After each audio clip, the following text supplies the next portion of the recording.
Shalom, family. Yes, we're live. Yes, we're live. I was waiting for a few people to come in, and it's not going to be that many people. I already know we're like past 1 a.m. So, y'all, the dollar, you can say is gone.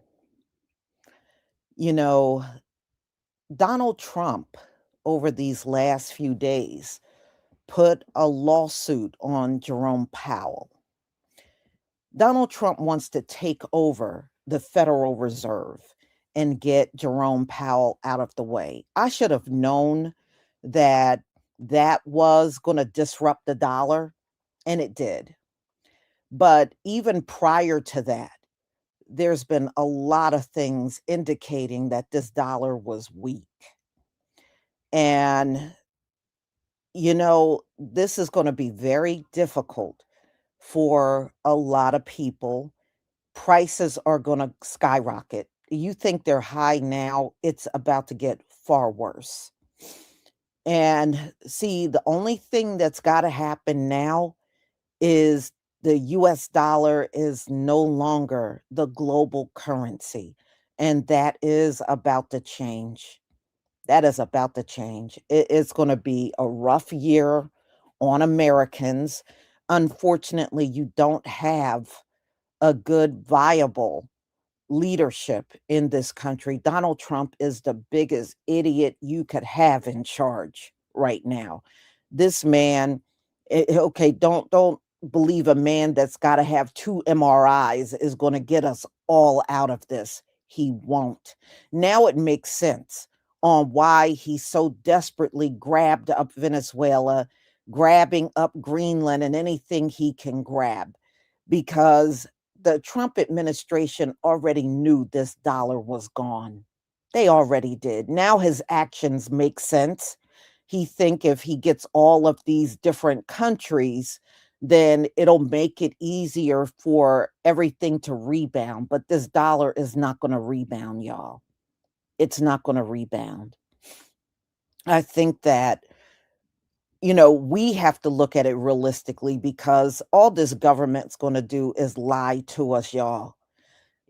But they are admitting, a lot of the economists are saying that the dollar may never come back. Many of them are saying if it does, we could be in this situation for years and years. And I don't believe we're going to be sitting here for years and years waiting for these folks that's been in charge for hundreds of years to resolve this thing. They are not going to resolve this, y'all. If they were smart enough to do something, we would have seen it by now. It's been centuries, and we're still waiting to see this high IQ that they keep talking about, you know. But you know how it is. They want all of the accolades and none of the blame. And that's exactly what we're seeing. And it just goes to show you they can't even be honest with the American people about the dollar. And you can't expect them to be honest about anything else. They're just going to try their best to keep us in the dark. And then Donald Trump sitting here talking about we need Greenland. It's national security. No, it isn't. It's because you effed up so bad that you are looking for other sources out here to latch on to. You've messed up. See, when he messed up? Two times last year. One was putting out global tariffs. When he put those global tariffs out, everything in the economy skyrocketed. You notice nothing, the gas has gone down, but that's only temporary. As soon as spring and summer come, the gas is going to be skyrocketing. It is a temporary bump. That's all. As soon as we hit spring and summer, because the dollar is now so weak, everything's going to skyrocket. One thing I didn't want to do, y'all, was raise my prices. I wanted to keep my prices the same. But this may force me to, because it's going to cost me more money for goods and ingredients and everything that I use to make my products. And I'm not happy about that at all, you know, but it is what it is. But these people that have been running it for hundreds of years, they are not going to be the ones to get us out of this mess, y'all. Mm-mm. Just understand that. We're going to have to be careful about what you spend your money on. If it's things you really truly don't need, um, going to restaurants and eating and all that stuff, you're going to have to cut all that stuff out because everything is about to be unaffordable up in here. That's the only thing Donald Trump will know how to do is keep everything unaffordable. And unfortunately, this means layoffs and everything going on in the country. It's going to be a surge of people losing their jobs. So y'all, you're going to have to prepare the best that you can under the circumstances. All of us are going to have to do that. All of us. All right, let me show you some videos that came out very recently. All right, please give me a 1 if you can see my screen.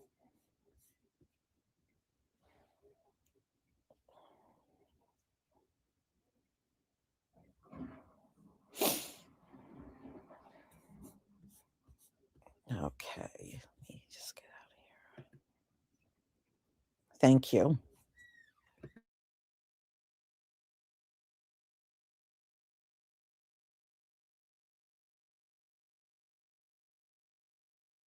On the global perception of the US economic stability and reliability of its economic system. And so together, those factors combined produced one of the biggest episodes of dollar weakness in recent decades. Now, heading into 2026, investors are wrestling with a few big questions. First, is this the beginning of a long-term collapse in the dollar? The evidence suggests that it is due to slowing US growth, large fiscal deficits, and sticky inflation. All of these things point to continued pressure on the US currency. In other words, the foundations of the dollar dominance are eroding. Yes, it is true that at this point in time, the dollar remains the world's main reserve currency and the world's main settlement currency, but there are new alternatives now. For example, the BRICS just changed the financial architecture yet again. It is very big news for global trade and investment flows. Now, the second big question is whether the dollar's 2025 decline has finally made it attractive again. Yes, attractive again. At this point, you're probably thinking, what does that even mean? Well, despite the sharp drop in its value, the dollar is still believed to be overvalued relative to most global currencies.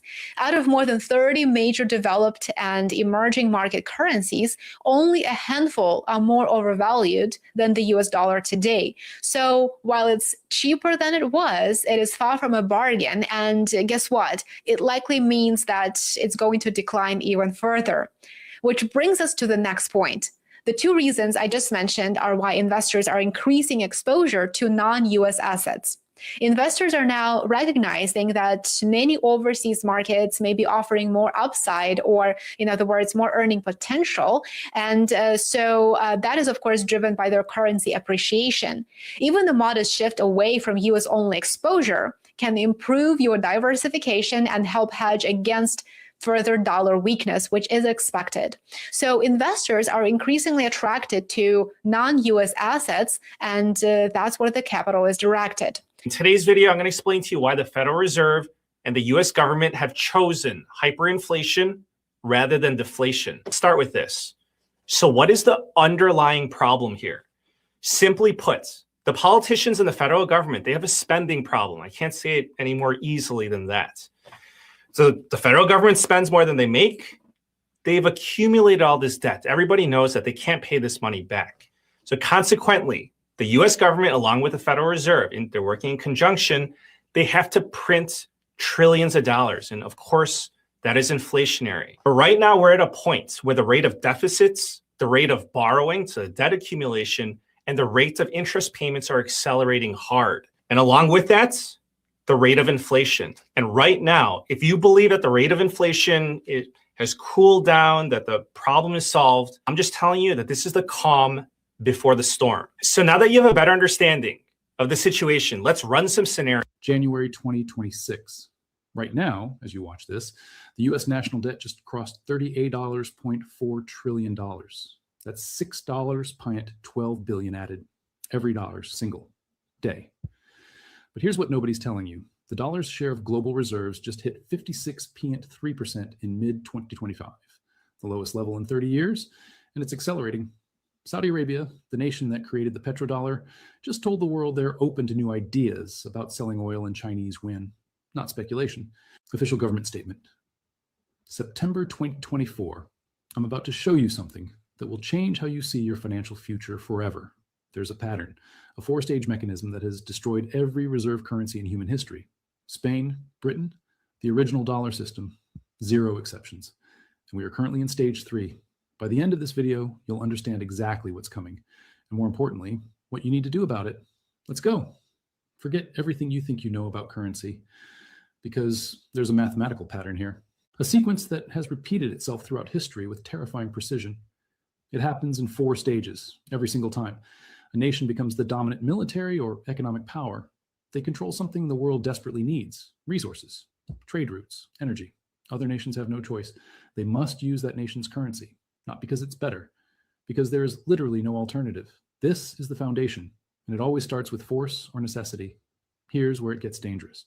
The dominant power realizes something seductive. They can print money, and the entire world must accept it. Think about that for a second. You can create currency out of thin air and buy real goods from other nations. Cars from Germany, electronics from China, oil from the Middle East. All you have to do is print paper, so they start running massive deficits, funding wars, building empires, creating social programs. They export their inflation to everyone else. Other countries hold their currency as reserves, absorbing the debasement. It feels like unlimited power. It's actually a ticking time bomb. Eventually, the math catches up. Other nations start noticing something. They're holding currency that's being systematically devalued. They're working, producing, exporting. And in return, they're getting paper that buys less every year. The trust begins to crack. Bilateral trade deals emerge. Alternative currencies gain traction. The dominant power responds with threats, sanctions, financial warfare. But here's the thing about trust. Once it's broken, you can't restore it by force. The exodus has already begun. This is where history gets brutal. The end comes faster than anyone expects. A new power rises with stronger fundamentals, better fiscal discipline, control of critical resources, growing economic strength. Other nations abandon the old currency in a cascade, not slowly, all at once. The former dominant power faces hyperinflation or severe devaluation. The economy contracts, social unrest explodes, and a new system emerges from the ashes. 4 stages, century after century, without exception. Now watch what happens when we apply this to history. Spain is the superpower. They've just discovered the silver mines of Potosi in what's now Bolivia. And these aren't just any mines. At peak production, Potosi alone supplied 60% of the world's silver. The Spanish silver real becomes the first true global currency, used in Europe, Asia, the Americas, Africa, every major trade route. Spanish military dominance and resource monopoly made it inevitable. Stage 1 complete. The monopoly is established. But then Spain discovered something dangerous. Why produce goods when you can just mint coins the world must accept? Spanish manufacturing collapsed. They ran enormous trade deficits for 150 years straight. Between 1500 and 1650, over 150,000 tons of silver flowed out of the Americas.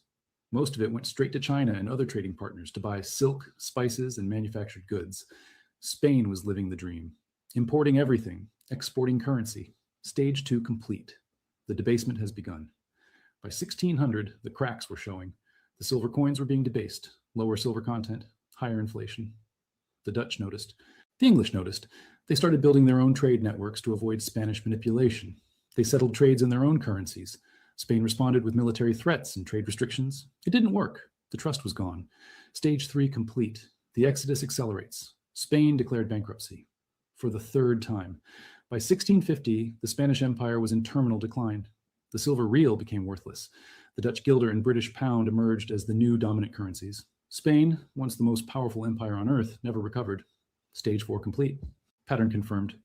Fast forward to 1815. Britain rules the waves. The Royal Navy controls global trade routes. The pound sterling, backed by gold, becomes the world's reserve currency. From 1815 to 1914, if you wanted to do international business, you did it in pounds. Stage 1, the monopoly.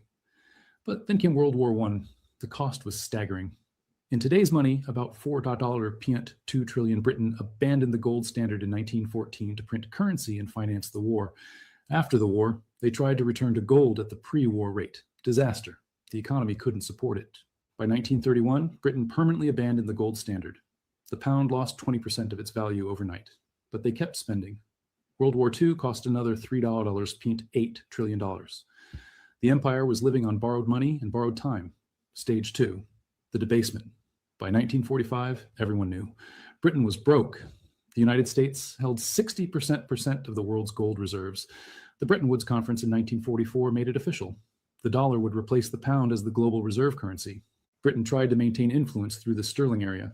They forced colonies and trading partners to use pounds. It failed spectacularly. Between 1945 and 1967, Britain had 7 separate currency crises. Nations were dumping pounds as fast as diplomatically possible. Stage 3, the breaking point. November 18th, 1967, Britain devalued the pound by 14.3% in a single day. The sterling area collapsed within 5 years. By 1976, Britain required an IMF bailout. The pound never regained reserve status.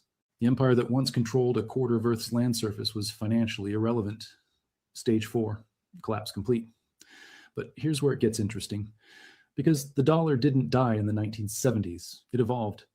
And that evolution is what's dying right now. August 15th, 1971, President Nixon appears on national television. He announces the dollar will no longer be convertible to gold. Why? Because the United States had printed so many dollars that foreign nations were draining Fort Knox. Let me show you the pattern. Bretton Woods, the dollar becomes the global reserve currency. $35 per ounce of gold, fixed rate, guaranteed convertibility. Every nation would hold dollars as good as gold. US military and economic dominance made it the only viable option. Stage 1, the monopoly established, but then America got tempted. The Korean War, the Vietnam War, the Great Society programs, the space race. By 1965, massive budget deficits. They were printing dollars far beyond their gold reserves. France noticed first. In 1965, President de Gaulle began converting France's dollar reserves to gold. He sent warships to New York to collect it. Other nations followed. Stage 2, the debasement exposed. Between 1950 and 1971, US gold reserves dropped from 20,000 tons to 8,100 tons. The math was impossible to hide. Foreign nations held $80 billion in claims. And the US only had $10 billion in gold to cover them. Nixon had 2 choices: honor the convertibility and watch Fort Knox drain completely, or break the promise. He broke the promise. Stage 3, trust shattered. The Bretton Woods system collapsed instantly. The dollar fell 30% against major currencies within 2 years. Inflation exploded to 13.5% by 1980. But the dollar didn't die, because Henry Kissinger flew to Saudi Arabia in 1974 and made a deal that would change everything. Saudi Arabia would only sell oil in US dollars. In exchange, America would provide military protection and weapons. Every nation needs oil, so every nation would need dollars. The petrodollar was born, and for 50 years it worked perfectly. Until now. Let me show you what's happening right now, in real time, with verified data. As of December 3rd, 2025, the US national debt is $38.4 trillion. It increased $2.23 trillion in just 1 year. That's $6.12 billion per day. But here's what that number doesn't show you. The interest on that debt is now $981 billion per year. It has almost tripled in just 5 years. We're spending more on interest than on defense, more than on Medicare. Now watch what happens when we apply the 4-stage pattern. After the Kissinger-Saudi deal by 1980, global oil trade was 100% denominated in dollars. Every nation needed dollars to buy energy. This created permanent demand for US currency, regardless of our fiscal policy. America could run deficits forever. The world had to absorb them. Stage 1, complete. Besides inflation going up to 2.7%, which, by the way, may be skewed due to government shutdown of employees are leaving the Bureau of Labor Statistics. That 2.7% increase inflation in mind, but I have additional news on prices going up. More businesses are now starting to pass on tariffs to consumers. Businesses pay the tariffs to the US government. The money has never left the US. Of course, businesses are going to pass off higher costs to consumers. That is literally Business 101, Economics 101. Hi, my name is Christina. I have a master's degree in business. Please get prepared to pay higher cost, anywhere from 10% to 147% on what you use and also what you consume. Many things are not made in America. They may be assembled in America. That is not made in America, which means they will have a tariff. Automobiles, computers, furniture, pretty much anything you buy right now is going to have higher price in 2026. Please, if you don't need to buy anything big, don't do it. Also, shop around, use your phone. Drop a comment and follow for more. It took 100 years to build the British Empire. It took 7 days to destroy it. In November 1956, the British pound was the undisputed king of global money. It was as good as gold. But then the prime minister picked up the phone and heard a threat from the United States that changed history instantly. The Americans didn't threaten war. They threatened to sell. They told Britain to withdraw its troops from Egypt, or the US would dump its holdings of British pounds and bankrupt the country. By morning, Britain folded. The troops came home. And in that single week, the pound lost its crown and the US dollar took the throne it still holds today. Most people think the death of a superpower is a slow, decades-long fade. They imagine a gentle sunset, a graceful passing of the torch. They are wrong. History shows us that when the end comes, it happens violently and it happens fast. The decline may take generations, but the final collapse happens in days, sometimes hours. And if you look at the financial data coming out of the United States in early 2026, we are standing on the edge of that same cliff. The numbers are flashing red, the warning signs are everywhere, and almost nobody's paying attention. To understand 2026, we have to go back to 1914. Picture the world before the Great War.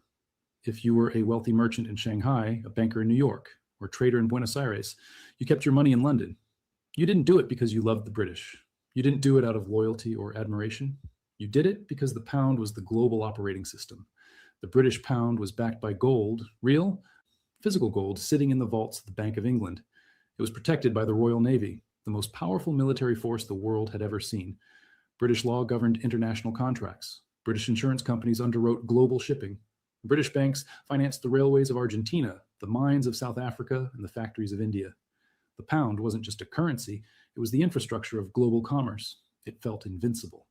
But this is the first lesson history teaches us. Invincibility is a lie. By the time a country feels untouchable, the rot has usually already started. The peak of confidence is often the beginning of decline. In 1914, Britain controlled roughly 25% of the world's land surface. The sun literally never set on the British Empire. But beneath the flags and the fanfare, the foundations were cracking. The country was about to make a decision that would seal its fate. Not immediately, but inevitably. Britain decided to fight World War I on credit. Let me explain what that means. When Britain entered the Great War, the government believed it would be over by Christmas, a quick, decisive victory. They were catastrophically wrong. 4 years later, Britain had lost nearly 1 million men. The country had spent the equivalent of trillions of dollars in today's money, and they had done it by borrowing. Before the war, Britain was the world's largest creditor nation. Countries owed money to Britain. By 1918, Britain owed money to everyone, especially the United States. The country had literally sold its future to win the present. But here's the thing about debts. They don't disappear. They compound. And when you've mortgaged your empire to survive one war, you're in no position to fight another. Yet that's exactly what happened. 20 years later, Britain was back at war, this time against Nazi Germany. Once again, the country fought with borrowed money. Once again, the bills came from America. By 1945, Britain had won the war, but lost its financial independence. The country was technically bankrupt, surviving entirely on loans from the United States through programs like Lend-Lease and the Marshall Plan. And here is the catch. Here is the part that should terrify every American reading this. The British public didn't feel poor. In 1950s London, there was full employment. The National Health Service was brand new, providing free health care to everyone. The government was building hospitals and schools and council housing. Rationing had ended. Shops were full. To the average citizen walking down Oxford Street, the empire was still alive and well. But financially, it was a zombie. The appearance of prosperity was masking a corpse. How does a bankrupt nation maintain the illusion of wealth? The same way. On Monday, shortly after it, of course, was revealed on Sunday evening that Jeanine Pirro has launched this investigation into Fed Chair Jerome Powell, on Monday, exactly as predicted, the value of the dollar dropped. The value of the dollar dropped, of course, because the global markets now view the United States Federal Reserve as not being an independent entity. They view it as a wholly owned subsidiary of the Trump organization, which has the potential to wreck the entire U.S. economy. And not just do what Trump's tariffs did, where, oh God, we're feeling this pain, but if we get rid of the tariffs, then hey, pain's gone. This is a pain that could take decades to overcome. This is a pain that may never go away. Because if Donald Trump's interference with the Fed, which of course is obvious at this point, if it continues, and we actually have a good indication, a 100% confirmation that it will continue, the value of the dollar could drop to the point where it no longer becomes the global currency that it is. It would no longer be the gold standard. A different form of currency would take its place. Once that happens, the only way for that to change back is if that other currency experiences the same.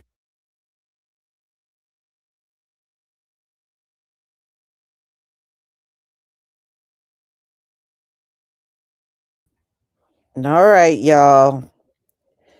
It is going to happen. I knew a switch would happen. It may actually happen this year. I don't believe the dollar is going to be able to hang on to global dominance anymore. If you are devaluing it and everybody is saying right now this is the end, and I really believe that too. I think if we had good politicians in charge, that's one thing, but we don't. America got the worst of the worst running it. And Donald Trump is the last person that's going to be capable of getting America out of this mess. He can't do it. He can't do it. This dementia man can't do it. I think everybody needs to admit he does not have what it takes to turn things around in this country. That's why inflation actually got worse under Donald Trump. And y'all remember when he had that Liberation Day about a year, not long after he was putting out those global tariffs, he had what was called Liberation Day. I think I think the value lost like over $5 trillion in one day. Yeah, I mean, come on. The only thing he can do is make things worse. He is definitely not in a position to make things better at all. So I don't anticipate America turning this around. And I'm sure we'll find out which currency is going to dominate. And that's really the end for America. America heavily counted on this dollar and always believe it would be the dominant currency in the world. And as you can see, that ain't going to be the case at all. It's not going to be the case at all. And plus, you see other countries making moves, like Saudi Arabia. They're no longer just taking petrodollars. They're open to taking currency all around the world for countries to pay for their oil. And really, once that happened, that was a major milestone right there. That was major. So, y'all know, and one thing thank you for bringing that up, Gabriella. Yeah, racism is very expensive. And y'all, when they try to blame us for this, we got to do a lot of pushback because you know how weak these people are. Whenever they feel backed up in the corner, then it's everybody's fault except for theirs. We know how they operate. So we're not taking no blame. They've been running the show for hundreds of years. All of this falls on them. All right. So you will not push it off on us at all, because we are in a position to push back, and we will. This is all their fault. They can't even get around that.